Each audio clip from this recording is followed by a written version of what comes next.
চাইলেই সহজে এরকম এক টুকরো মুরগির মাংস দিয়ে বানিয়ে নিতে পারবেন এরকম এক প্যাকেট কুরকুরে। সো দেরি না করে চলুন সম্পূর্ণ রেসিপিটি দেখে নেওয়া যাক। কুরকুরে চিকেন বানানোর জন্য এখানে আমি মুরগির এক টুকরো বুকের মাংস নিয়েছি, যা আমি লম্বা লম্বা করে কেটে নিয়েছি।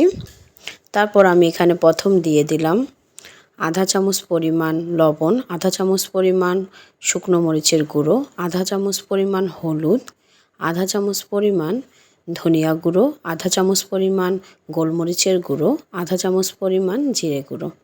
তারপরে একটি ডিম এর মধ্যে ভেঙে দিয়ে দিলাম, দিয়ে সম্পূর্ণ মিশ্রণটিকে নেড়েচেড়ে মিশিয়ে রাখবো। অবশ্যই ভালো করে মেশাতে হবে। মেশানো হয়ে গেলে তারপর আমরা কিছুটা সময় সম্পূর্ণ উপাদানগুলোকে রেস্টে রেখে দেব। চিকেনগুলো মেশানো হয়ে গেছে। এখন আমি একটি কুরকুরে চিপস নিয়ে নিলাম। চিপসটার ভিতর থেকে বায়ুগুলো বের করার জন্য সামান্য পরিমাণে একটু ছিদ্র করে নিলাম। এখন আমি একটি হামানদিস্তার সাহায্যে চিপগুলোকে মিহি গুঁড়ো করে নেব।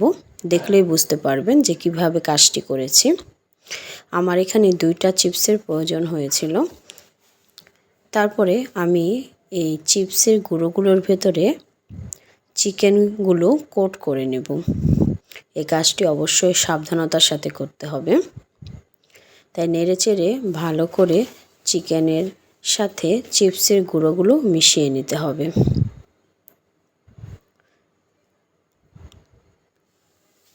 একটু সময় নিয়ে কাজটি করবেন এবং ধীরে ধীরে করে নেবেন।